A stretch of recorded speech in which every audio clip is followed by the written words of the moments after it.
He's taught millions worldwide how to become rich. Now, best-selling author and financial expert Robert Kiyosaki reveals the financial secrets of the rich with you. See how Robert's simple formula for personal wealth can transform your life and put you on the path to true financial freedom. 60 Minutes to Getting Rich begins right now.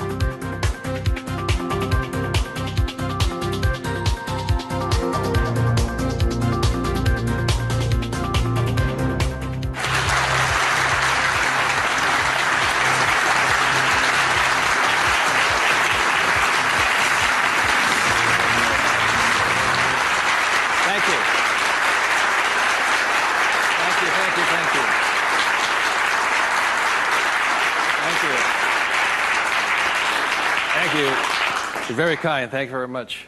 First of all, thank you for coming here this morning, and some of you came from some great distances. I remember every time I do a talk, I'm always worried that people won't show up, and so my ego couldn't handle the blow. So thank you for showing up, and I'll do my best to be of some value or entertainment today. First of all, how many people have had the chance to read Rich Dad, Poor Dad? Good. Okay, thank you. For those who haven't had a chance to read the book, I'll give you a quick background on the story. Rich Dad, Poor Dad is a true story, and it's based upon my two dads. My real dad was the head of education for the state of Hawaii, a very smart man. He was the boss and things like that when I was in school. And my rich dad was my best friend's father. And my best friend's father was a man who didn't finish school. He dropped out of school at age 13. But ultimately became one of the richest men in the state of Hawaii. Self-made, did it on his own, and stuff like that. So Rich Dad, Poor Dad is a true story of what two fathers tell their two sons, my best friend and I, about the subject of money. And as the the positioning statement of the book says, what the rich teach their kids about money, that the poor and middle class do not. And as we all know, for the most part, we learn very little to nothing about the subject of money in school. And so what we learn about money oftentimes is handed down from parent to child. And those are the ideas that we have relative to the subject of money. So my rich dad was a man who, he was my best friend's father, like I said, when you look at the white sand beaches of Waikiki and the hula girls and the palm trees, my rich dad was the guy that owned the land underneath the hotels. And my poor dad, I call him my poor dad, although he was a high-paid government official, and I do mean high-paid. He made a lot of money. In fact, he made much more money as far as a salary and paycheck goes than my rich dad. And so the story is really what my rich dad taught me as compared to my poor dad. And so what we're going to be going over today are some additional ideas and thoughts and information that may assist you in getting wealthier, easier, quicker. How many people would like to get wealthier, easier, and quicker? Good, thank you. So in contrasting them, most of us have heard, like my poor dad, very middle-class man, smart man, but he had middle-class ideas when it came to money and values. And he always said, son, our house is an asset, and it's our largest investment. And my rich dad would say, here I'm 9 years old, I go, okay, I got it, Dad, I got it, right? And then I would go over to my rich dad's house, and I would say, my dad just said, our house is an asset and our largest investment. And my rich dad would say, well, that's why your old man's not rich, is because your house is not an asset, and if it's your largest investment, you're in really big trouble. And that's when the contrast that started to hit me. And then my poor dad always said, do you think money grows on trees? And his favorite words were, I'd say, Dad, let's buy this. He goes, I can't afford it. And my rich dad said he forbade his son and I from ever saying the words, I can't afford it. He said, the moment you say you can't afford something, it becomes true. So the power of the spoken word or your thought has the ability to become what you think is real in the world. So if you say, I can't afford something, that becomes your real world or reality. And what my rich dad said instead was, instead of saying I can't afford it, simply say, how can I afford it? Or in school, a lot of times, I'd say, hey, Dad, guess what? I'm going to be a millionaire. He goes, you can't do that. And my rich dad said, never say you can't do something. Ask yourself, how can I do it? And he said, and just in the switching of those words, if you say, how can I afford it, your mind opens up to the possibility. And your mind then has to go to work. This is your single most powerful tool you have is the brain. But if you say, I can't afford it, then the thing goes to sleep and it sits there, goes dormant, and doesn't have to do any more work. You're the one who's doing the work then. So those are some of the subtle, differences. My poor dad, the school teacher, the head of education, always said to me, he says, son, go to school, get good grades, get a safe, secure job, high-paying job, and work hard. And my rich dad said, that's a good idea if you want to work hard all your life. He says, but if you want to get rich, you have to learn how to have money work hard for you so you don't have to work for it. And you also have to learn to buy companies. Don't be the guy applying for the job, be the guy that's handing out the job. But I want to give you something I rarely say to people, is that there was 3 main points that I think made a difference in my life. And point number 1 is that I realized very early on in life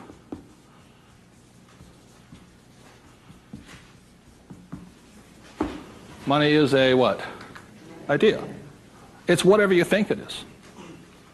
Now, when people say, well, how can I get more money? I say, well, just first change the way you think. Change your ideas. That's the good news. That's all you have to do. I realize when I talk to people about money, I'm slamming straight into their ideas. And a lot of times with money, there's several subjects you don't talk about at the dinner table: sex, religion, politics, and money, and whatever. And the reason for that is it's a very volatile subject. Whereas in my family, my poor dad, the school teacher family, was, I'm not interested in money. Money is not that important to me. I began to realize that was my poor dad's idea, was his attitude. Whereas my rich dad always said to me, money is power. Money gives you power. Respect it. Treat it respectfully. So there's all these different ideas about the subject of money. The thing I hear people say is, I'll never be rich. And that becomes a self-fulfilling prophecy, you see. And that's why money, just as an idea, is so powerful. And when I talk to people, I oftentimes ask them, I said, what did your parents tell you about the subject of money? Because that becomes real. If you were told, go to school and get a job, see, many of us may not be in the same profession, but we're following the same path. And most people did not come from families that were rich. In America, less than 1 out of 100 people at age 65 becomes rich. In the richest country in the world. 1 out of 100. 4 become wealthy. I think 56% are dependent upon the government or a pension to take care of them. And they start going downhill. So what I had to do, what I'm going to be talking to you about, is I had to watch my ideas, I had to watch what I said, and I had to watch who was giving me the ideas. Okay? Because they're not the same. Like you go to one doctor and they say, eat a low-fat, high-carbohydrate diet. You go to another doctor, they say, eat a high-fat, low-carbohydrate diet. Somewhere you got to make your choice. Number 2, the thing that I learned by having 2 dads with their contrasting points of view, I realized this really early on.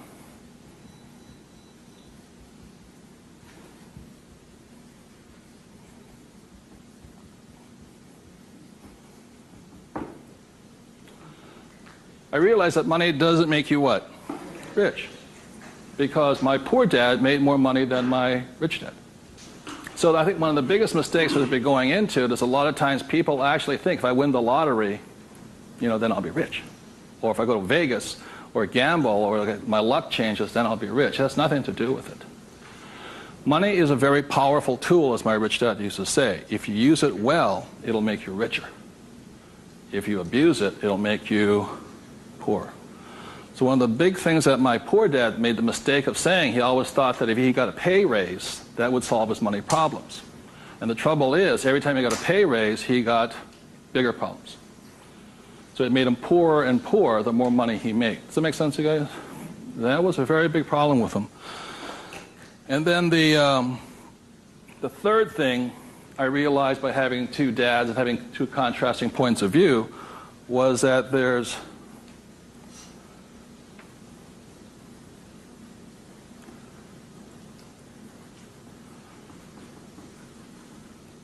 Two kinds of money problems.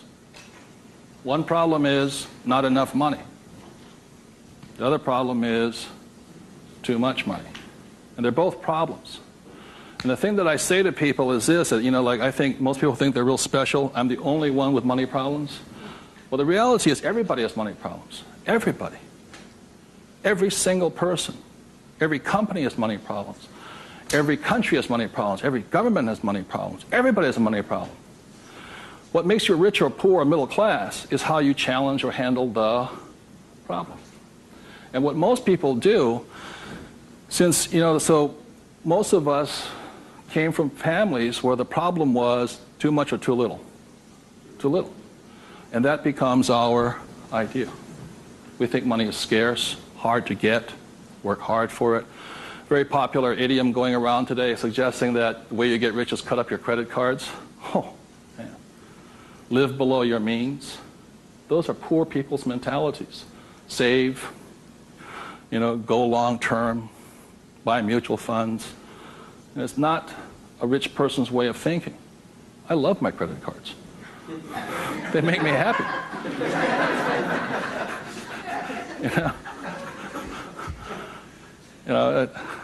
I drive, it says, drive a cheap car. I don't look good in a cheap car. I don't feel good. Now, the point I'm making here, again, there's poor, middle class, and rich. And very early on in my life, I really realized that being poor and struggling did not look good on my face. I did not like it. But I grew up in a family that if you were rich, the idea was that you were crooked, evil, not caring, inhuman, not generous, and all that stuff. So if I said I want to be rich, then I went against my family's values. It was tough having that. Now, the other thing I saw was that by my rich dad managing his money well and becoming a business owner and an investor, that he got richer and richer and richer. Then he had a different kind of problem. His problem was too much money. And my rich dad said to me when I was about 18 or 19 years old, he said, son, there's two kinds of problems. Not enough or too much. Which one do you want? And at that point, does it make, and so I made an obvious choice. I said, I like the one with too much. I want to have that problem. And it's a very big problem. So knowing these three different things, I could make different distinctions and different choices in my life. The big point I want to make today is that money comes down to fundamentally a choice. That's all it is.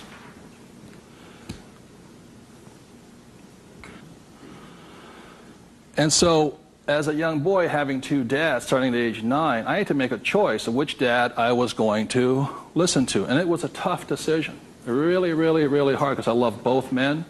Both men were big men. If there was a role model that they filled, they were tall, and they acted like John Wayne or Robert Mitchum, not Pee Wee Herman. They were big, strong, powerful, good, honest, hardworking men. I love them both. But their ideas were almost polarized, completely opposite. And that's why in Rich Dad, Poor Dad, in the book, I write that Robert Frost's poem, I think The Road Less Taken or The Road Less Traveled, I had to make a choice of which one I was going to listen to. Which one was I going to follow down the path? And I made that choice. And it was a hard decision because I had to go against my whole family's culture, beliefs, and they're all school teachers. When I came back from Vietnam, they said, I got my bachelor's degree. I got that Bachelor of Science. They said, now, son, you are going for your master's, aren't you? I said, I kind of doubt it. He said, but you won't get a good job. You get a better pay raise if you have a higher degree. I said, I'm not going to get a job.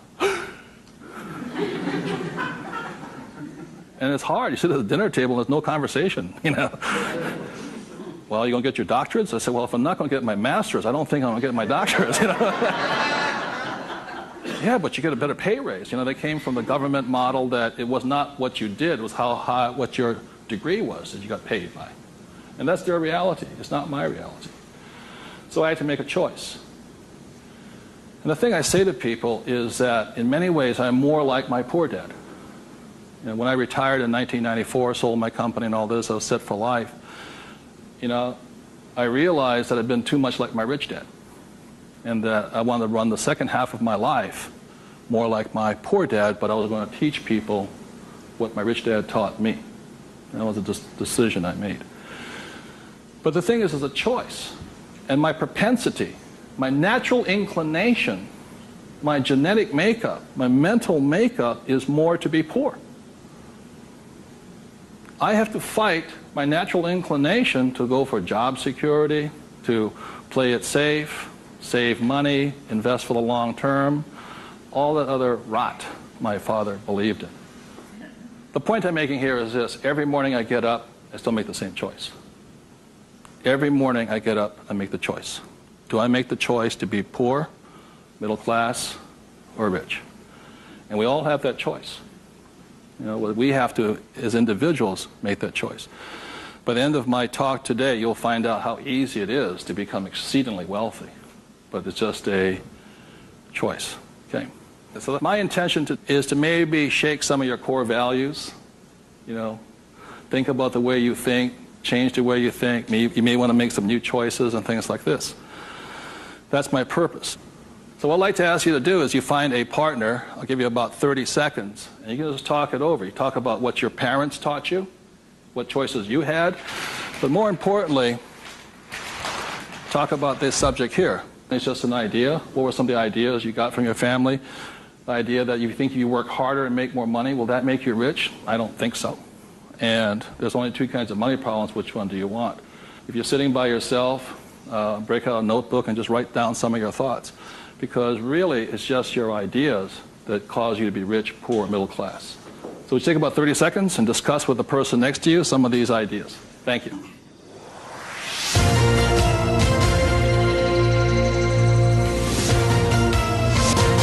The main point of the book, Rich Dad, Poor Dad, for those who have not read it, so this is book number 1. The main message and the point is the importance of financial literacy. Can you read a financial statement? So, again, comparing my rich dad and my poor dad, the school teacher, was very word literate. I mean, he read a novel a week. He read constantly. And he used to say to me, you know, readers are leaders and leaders are readers. I said, good. And I go see my rich dad, who didn't read that much. He says, but the difference between your father and I is I can read numbers. So so Rich Dad, Poor Dad is very simply about the numbers. And this is an income, expense, assets, and liability. And that's the basis of financial literacy, a financial statement. Now, the problem, and so what it is about the difference between assets and liabilities, things like this, and this is really what the book was about. You know, the thing about asset, my father would say our house is an asset, and my rich dad would say it's not, because very simply assets, according to my rich dad, asset will put money in your pocket whether you work or not. And a liability will take money from your pocket whether you work or not. That was very simply it. The important things about a financial statement is that it allows you to see the truth instead of being stymied by other people. My bankers never asked me for my report card yet, you know.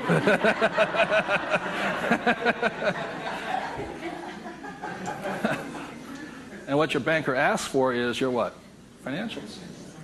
Because what a banker wants to see is your financial intelligence, not your academic intelligence. And both are important. Academic intelligence is important, you know, forever. But so is financial intelligence. So what my rich dad said, your financial statement is your report card once you leave school.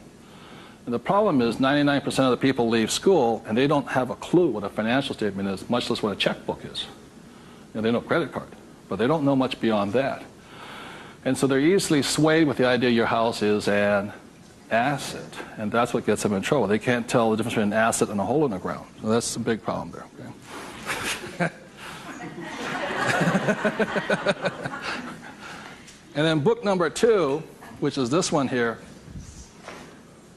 was the cash flow quadrant. Quadrant means 4. And the quadrant was the 4 people that make up the world of business. E stands for employee, S stands for self-employed, B stands for business owner, and I stands for investor. So my poor dad always said to me, son, go to school and get a job. So he was programming me to come here.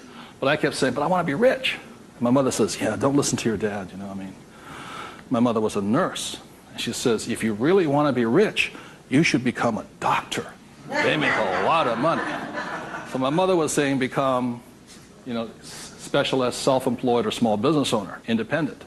You hear people say, if you want to be successful, get a profession. Something you can fall back on. Become a plumber, electrician, attorney, accountant, something you can fall back on. Because these guys are the smart guys. These are the people that become doctors, lawyers, accountants, and they're really the brains of the class. My rich dad said to me, Robert, you make a lousy employee. You can't follow orders. You don't like sitting still. And you're not very smart. I said, right. He says, you'd be very good over here. He says, because these guys aren't that smart. And that's the truth. That's why some of the richest people on earth are over here, because they're not smart. But they know how to surround themselves with smart people. And that's one of the biggest differences. And the other part is the investor. And the investor uses a different mentality, different emotions. The investor wants their money to work for them. And their words are, what's my return on investment? How soon I get my money back? See, most people have the money in a 401k. That's not an investment plan, it's a savings plan. An investor would not do that because it ties that money up too long. I want my money in and I want my money out. I want to know when it comes back to me. It's called velocity. How soon do I put it in? How soon does it come back? Savers put it in and they leave it there forever. It's a different value system. My rich dad said, you always tell an employee by their words. They use the same words all the time.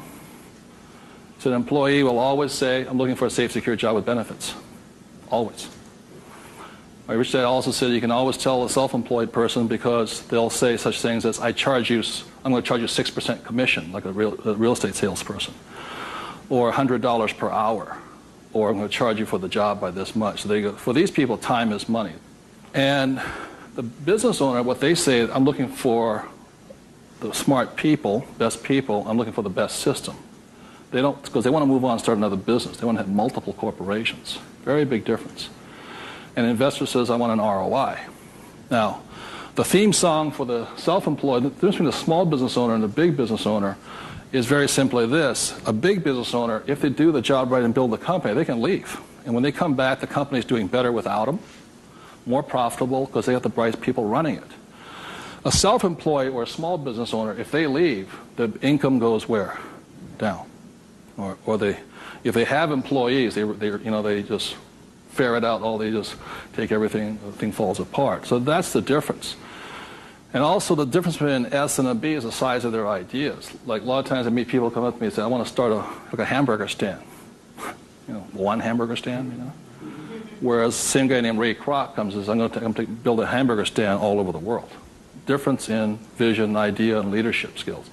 They're very, very different people. And the reason they're different is because emotions. This person here values, it's fear, so they want security. Security drives them hard. So they're fearful. This person over here is lack of trust.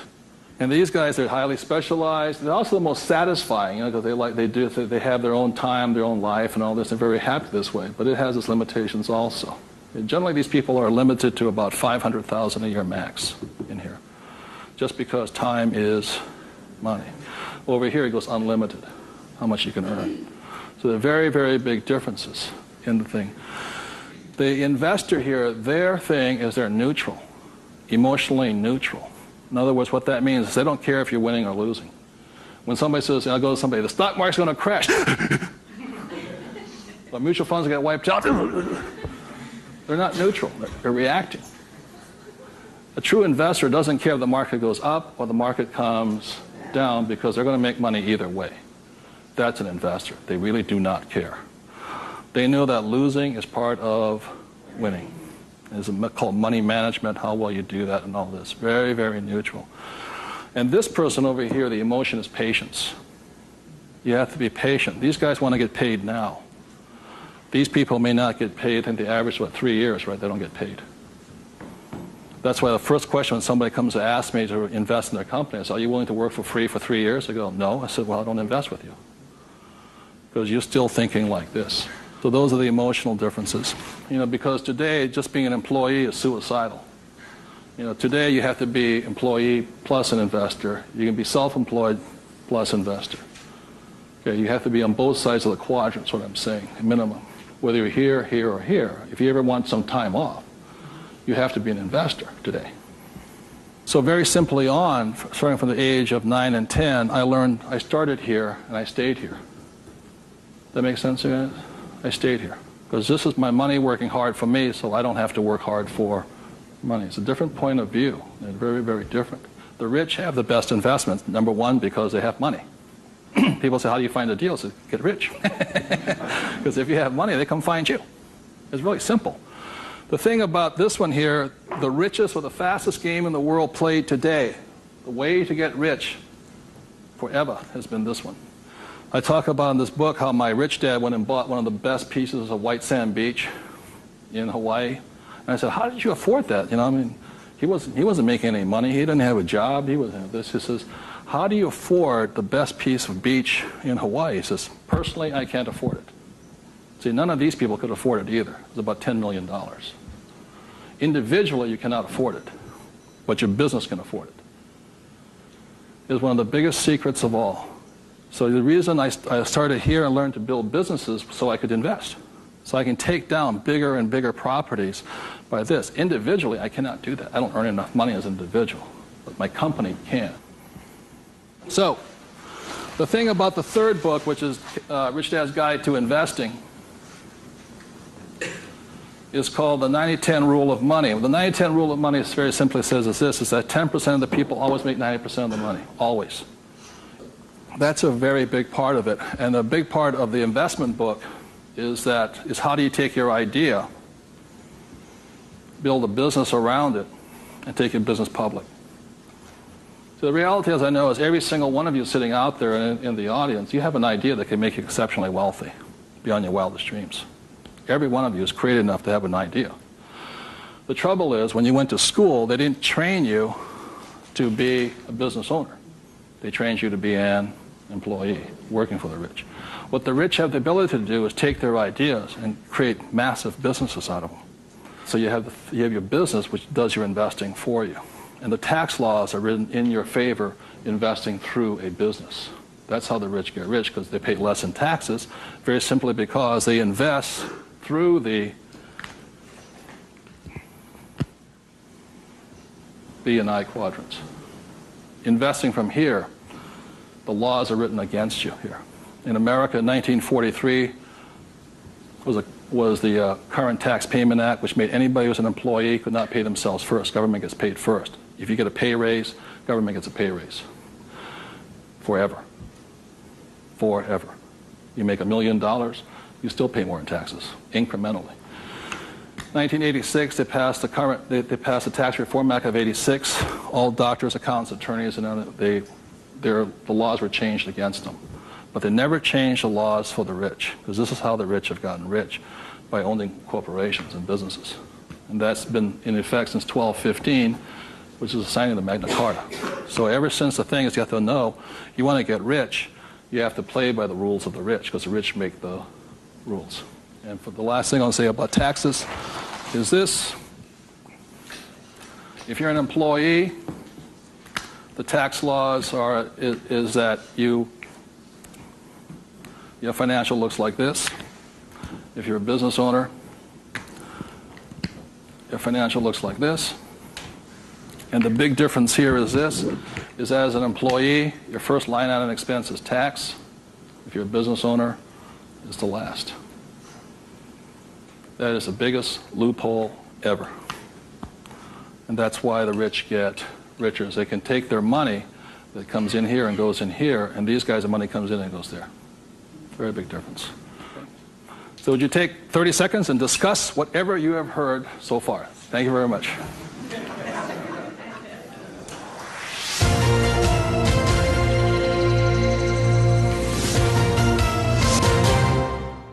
One of the ways I understand that money does not make you rich, when I was in my 20s, late 20s and early 30s, I became a millionaire. And it went straight to my head. And you know, when you have money, you think your IQ goes up. And in reality, your IQ goes down, you know. And it was fast cars and even faster women. And I was a millionaire, bon vivant, around Waikiki. Now, I don't regret a thing. It was a lot of fun. But the more money I made, the more stupid I became.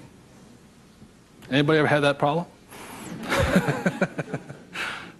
So that's how I learned. I made a lot of money, and it made me instantaneously poor because I still had poor habits here. You see this right here? This is financial literacy or financial intelligence. If you cannot read a financial statement, you cannot tell what's happening. You cannot read. And what you don't see here is how the rich make more and more money because of this one little loophole here. You know, that's my account. You know, over here you hit 335,000 in income, and your tax rate keeps going up. Over here you hit 335 in income, your income rate, tax rate goes down. The laws are written for the rich by the rich, period. So very quickly I'll go into a financial statement, and this is the basis of wealth here.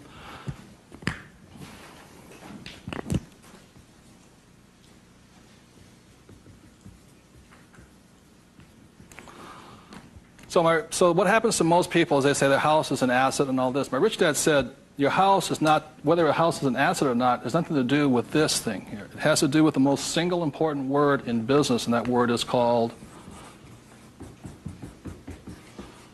what's the word? Cash flow. It's cash flow determines it. So, very simply, when I was 9 years old, my rich dad said an asset is something that flows money into your pocket, and a liability is something that takes money from your pocket. Just because your banker or your accountant says your house is an asset doesn't mean it's an asset.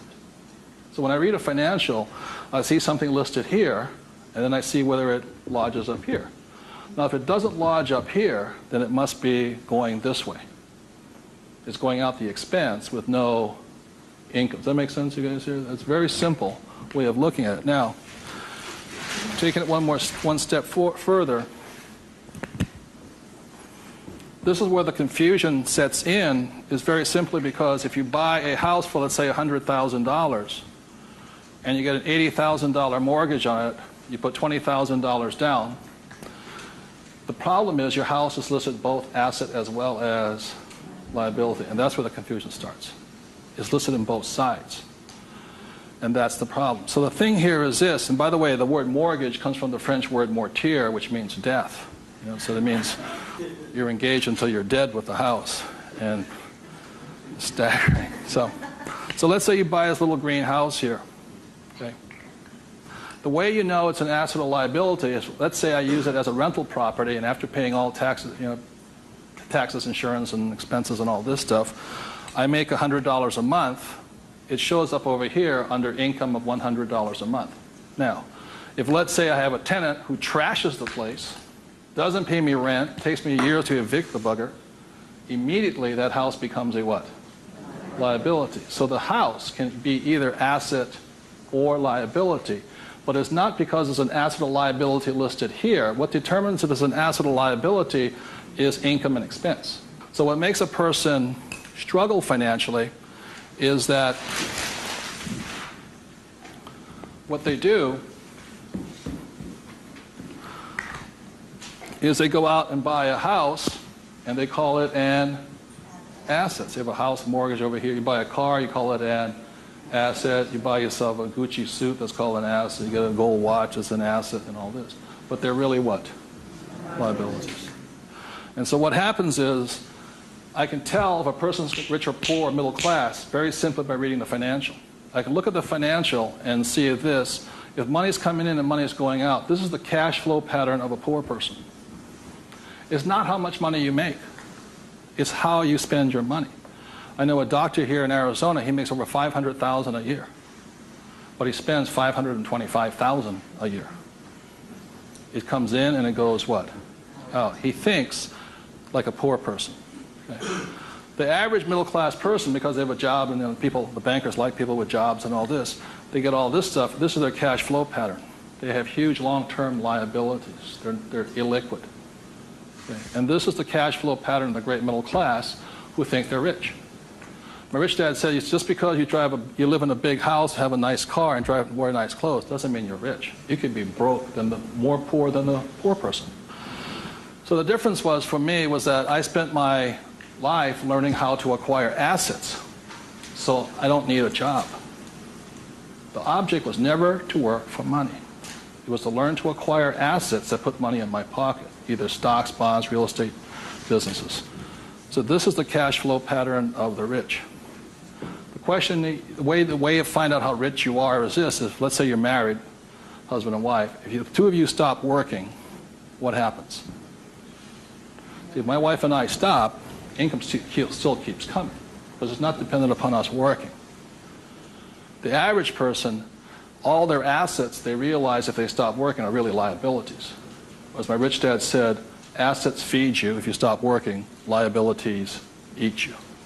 And the reason they can't stop working is because the liabilities eat them. So the definition of wealth is how long can you survive without working? And it's measured in days or years in time. So when I retired in '94, my wealth was infinite. In other words, I always had more than enough money coming in that was greater than my expenses. And that's a way of thinking. Would you please take 30 seconds to discuss that thing on cash flow? It's cash flow that determines if you're rich or poor, okay? Thank you.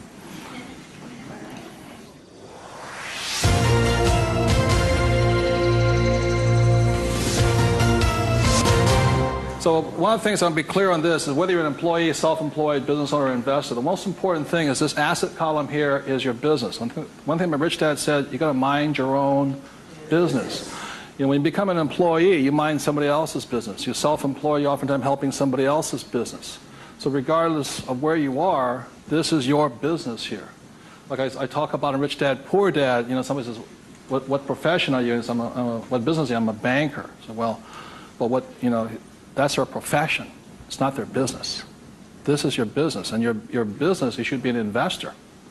You know, managing your own portfolio, acquiring your own assets, be it business, real estate, or paper, like stocks, bonds, and mutual funds. So what we're taught in school is not to mind our own businesses. We're taught to mind everybody else's business. And that's my message, is mind your own business. That's how you get rich, okay? So moving on, last thing is this. So when a banker says to you your house is an asset, he's not lying to you. He's just not saying whose asset it is. It's his asset, right? So when you go across town, you go to your friendly banker, and you'll see that your mortgage is listed under what? Their asset column. So that's the fact right here. It's a mortgage here. And the way you know it's an asset, and they list it that way. I'm not telling you something, that they list it that way. The way you know it's an asset is because your mortgage puts money in their pocket. And your mortgage takes money from your pocket. You see, it actually goes like this. It's a complete circle. Now, so that's why they're not lying to you. It's just they're not saying whose asset it is, it's theirs. Now, the other part about it is when you save money over here, it's really your asset. Now, if a balance sheet must balance, it has to balance someplace else. You go to the bank, where does it balance? Bank. But is it their asset or their liability? It's their liability. So your savings are their liability. Notice that? Because they have to pay you money for your money.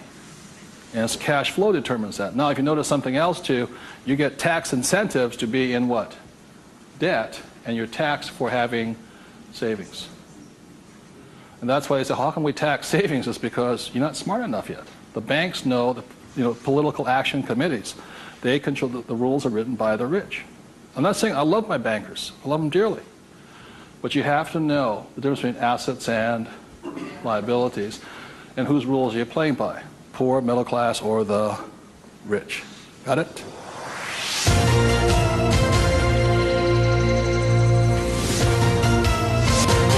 I'm going to talk about a subject that's getting nearer and dearer to many of my peers' hearts lately. And the subject is retirement, or the lack of the ability to retire. So I said the way I retired early has to do with the issue of this.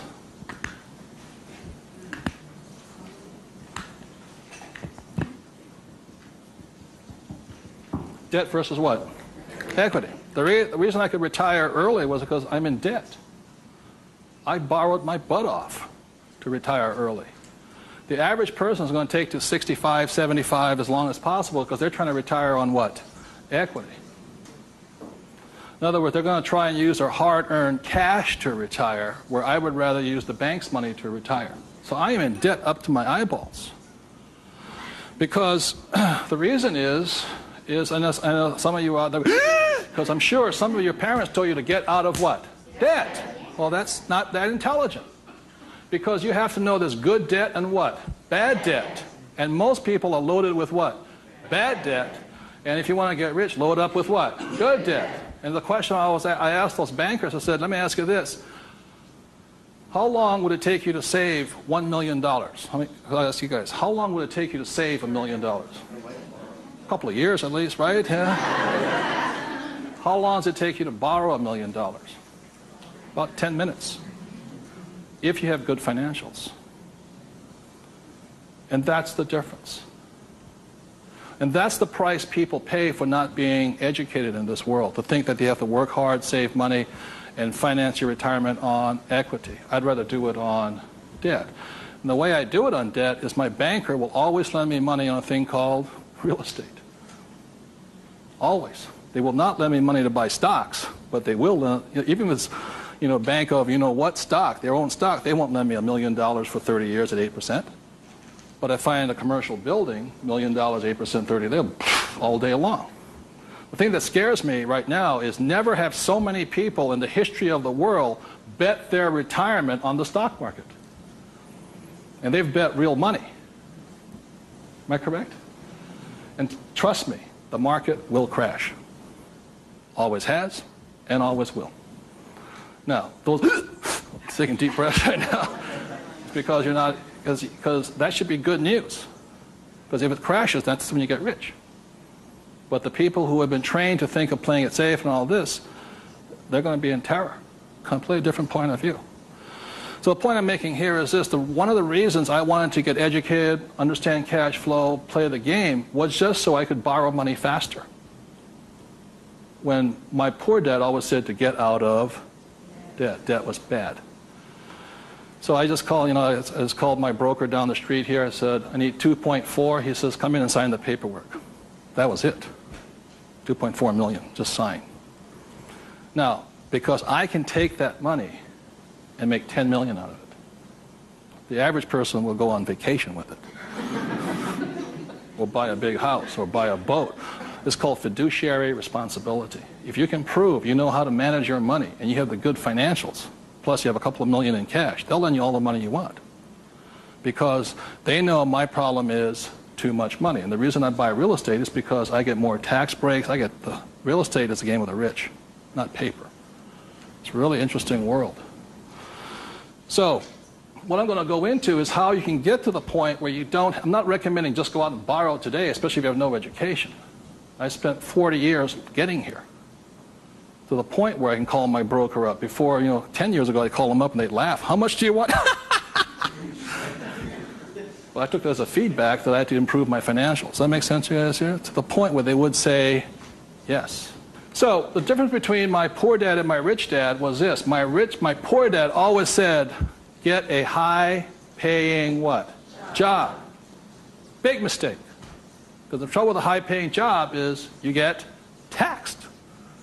So my rich dad said, that was my poor dad, high-income job. That was the key to success. That's a very middle-class, pedestrian point of view. The rich know this. It's not how much money you make. It's how much money you keep. You've got to keep it. It is not how much you make. It's how much you keep. It's called the income to expense ratio. In other words, how much drops to your bottom line. Does that make sense to you guys here? How much drops? So the minimum is 30%. So if you're making $1,000, the minimum that can drop is 30%. If you're not going 30% to the bottom line, in other words, this way, and you don't have to do it, I'm just giving you the ratios that work. If you have $1,000 coming in this way, then 300 needs to hit here somehow. That's the ratio. The average person, you know how much is hitting here? Nothing. That's why they're poor. They're making more and more money, a high-paying job, you know. I went to the university to get a high-paying job, and I'm now at GS-19, and I'm getting more money, but less is dropping here. Does that make sense to you guys here? Because they're buying more what? Liability. It's called the income-to-expense ratio. How much is dropping? That's what counts. I listened to Sir John Templeton. He said when he first got married, for every 1,000 that came in, 500 hit here.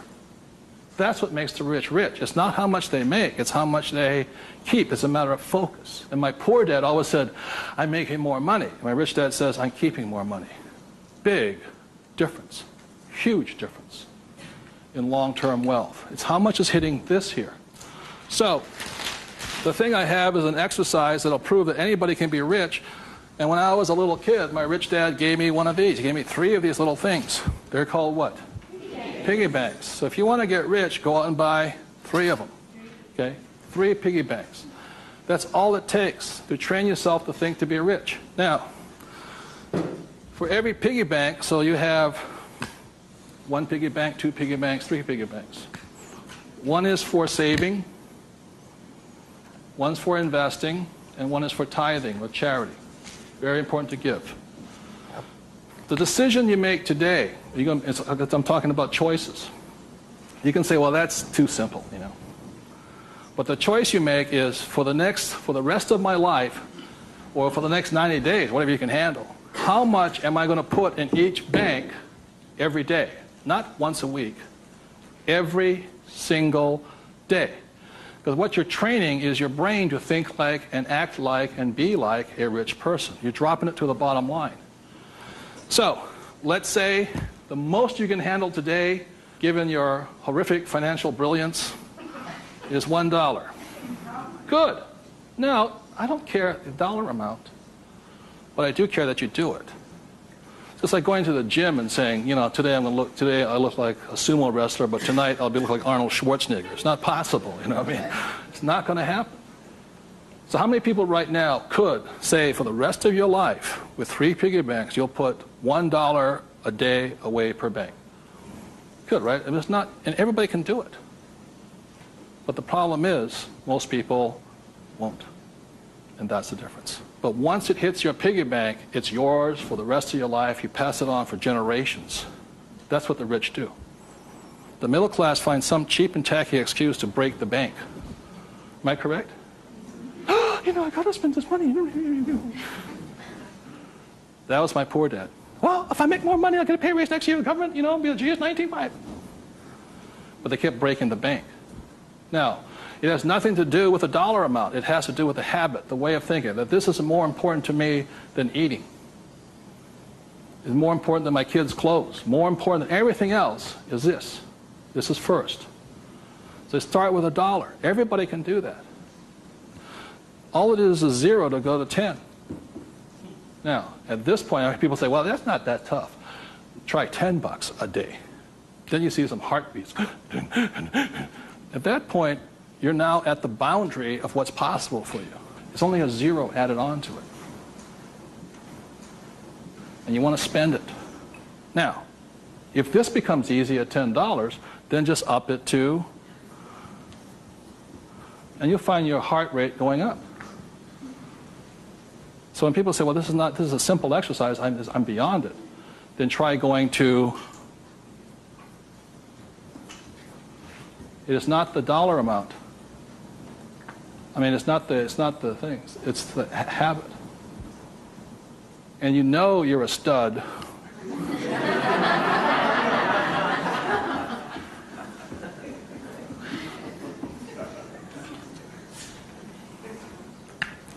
This never spent.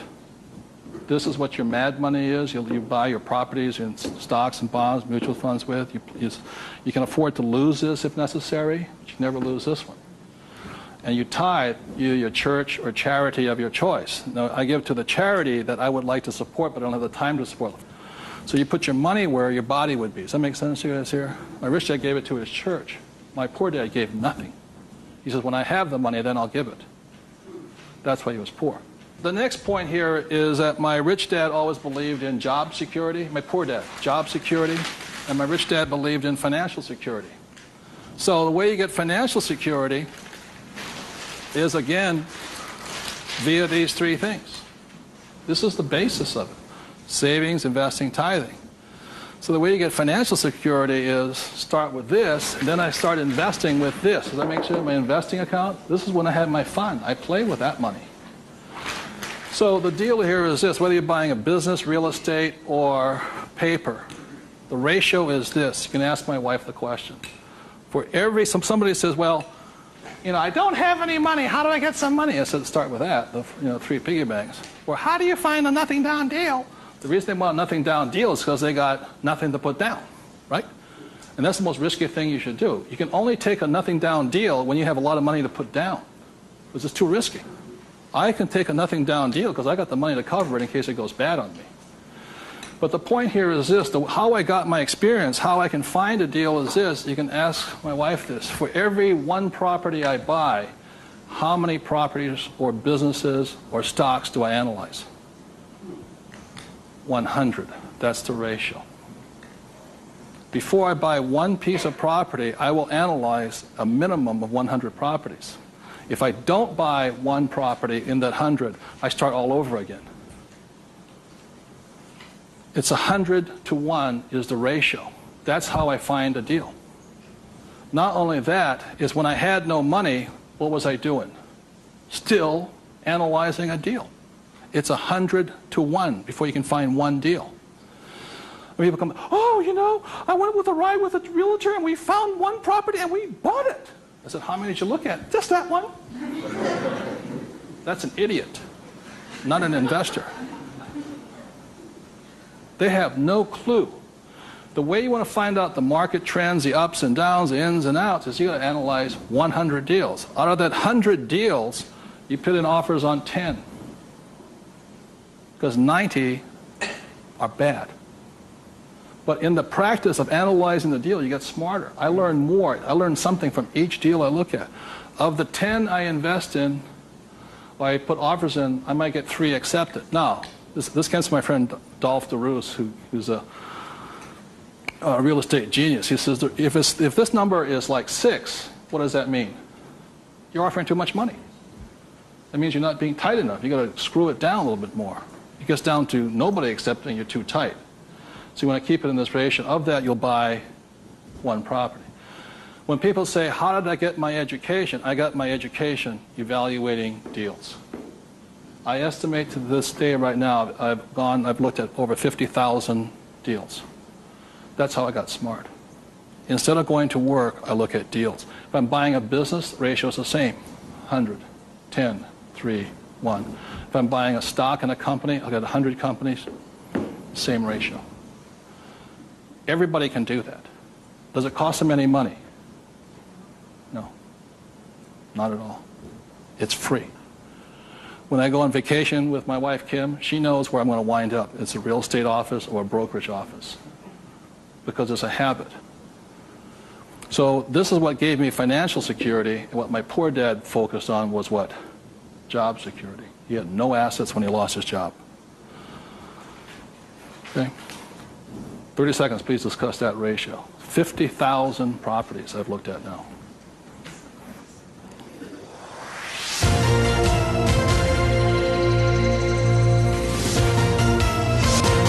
I'm going to do one last thing that, in my experience, keeps most people poor or struggling financially. So remember the 3 piggy banks? That gives you the money. Doing this, 100 deals. The reason I don't have a job is because it would interfere with me looking at deals. I don't want to do that.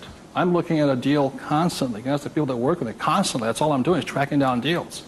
It's a waste of time to work. I don't get rich. So that's the thing. The second part is most people don't have the time to spend the time to get rich. They're too busy working for the money. And the third part is most people say it's risky or it's fearful or they chicken out. You know, they see a deal. Even if they see it, they back out. And I've seen so many people do it. And the reason for that is because if this is an iceberg, okay, most people, they say, I'm going to get the 3 piggy banks, I'm going to look at 100 deals, but it comes time to put the money, we call it go hard on the dollar. Got to go hard. If this is your conscious mind, let's say, this is your what? Subconscious. Money, sex, politics, religion. This thing takes over. I have seen people go, I might lose money, when the stock market crashes, and what if this is bad, and I'm going to call my accountant, my attorney. This talks. I see him walk away from it. Well, I'll think about it. It doesn't cost you anything to buy a piece of property. Nothing. It costs nothing.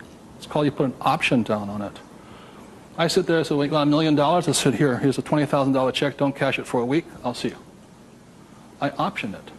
Same as in the stock market. Option. I don't use the thing. It doesn't cost you any money to buy a piece of property. But people will talk themselves out of it. Instead of interacting, these guys are reacting. And it's really tough here in Arizona, or you don't know what it's like to be in New York. I'm going, it doesn't make any difference, because the problem is between your ears. Because the fears come up, they start talking. You can't talk to these people at that moment. They're like, and the reason is because of the magic word. What is it? Fear. And what happens to the average person, fear stands for false evidence appearing real. And what I mean by false evidence is that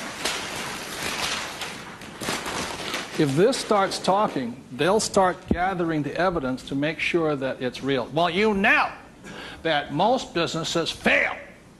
Let me show you the facts, and let me show you the stats. See, they're looking for all that false evidence. They'll validate, they'll justify it. They'll call their mother, their sister-in-law, their brother-in-law. Yeah, we agree with them. Am I right? Yeah. They'll make it real. It's not real. Like, I got crucified that said, that the 9 out of 10 businesses fail. I said, that's correct. Most of them fail, but one makes it. I said, look, I failed twice. Twice I was part of the 9, but once I made it to the 10. The difference between you and me is you haven't failed at all yet. Yogi Berra once said the great thing about the National League is that if you strike out 7 out of 10 times, you're in the Hall of Fame. So the biggest mistake was my poor dad, my rich dad, this did his thinking for him. He could give you all the reasons why you fail. When I failed, I felt terrible for about a year. It was horrifying. I lost millions of dollars. Self-esteem, I was homeless again, on the street and all this. But once I got that back, I was stronger. Then I failed the next time. Oh, but 6 months depression. Third time I hit it. Difference is my poor dad said, you failed. My rich dad says, you haven't failed enough. There is a difference. And my rich dad also said, failure is part of success. People who avoid failure also avoid success. So your biggest expense is not what you spend. Your biggest expense is the money you're not making because you're afraid. So the thing that my rich dad taught me very early on, called fear.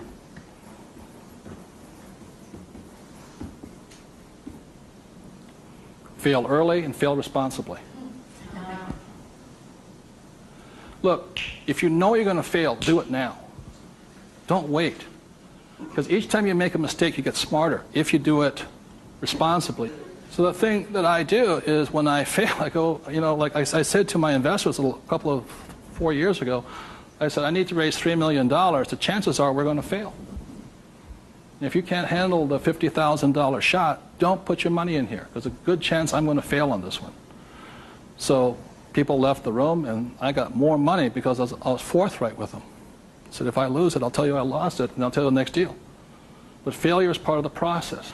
So the thing that I say to people is fail early, correct, but fail small. The first deal my wife and I did when we got back into real estate was a $45,000 deal, $6,000 down. If we failed, we would have got smarter than somebody who didn't fail at all. But we didn't. So we pushed the boundary, going bigger and bigger, hoping to fail. While everybody's avoiding failure, I'm hoping to fail because I'm going to get smarter. I open my mind up, I ask people for their advice, I synthesize the data, make my own decision. But I live and die. If I make a mistake, I own this. I apologize, I blew it. I made a mistake. This is what I learned. Continue on. So I want to thank you all for being here. The thing I want to leave you most with is that every morning, you know, as a 9-year-old boy, I thought, who was going to listen to? It was a choice, rich dad or poor dad. Every morning I get up and I still make that choice. Who am I going to listen to? And I hope you make your choices for yourself. Thank you very much.